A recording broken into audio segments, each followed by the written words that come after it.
ni Kristo. Nagtuman lamang kami sa iyang kabubuton.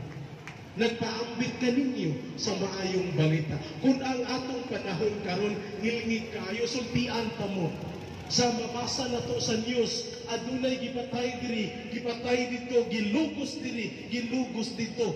Unsa naman ang atong kalibutan karon? Pagkangilngig, pagkamaot, pagkatautan. Hallelujah. Mao ni ang tinuod.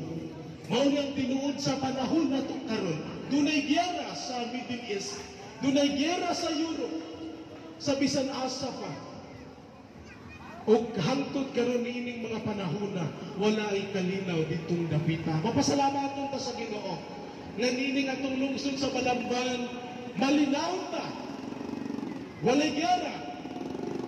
Malinaw ta, libre ta makapaambit ka ninyo sa pulong sa Dios. Kaysa ubang nasod, ginasuppress ang nagwali sa pulong sa Ginoo. Gikukod nila, gipagpatay nila ang mga Kristohanon sa uban ng mga nasod.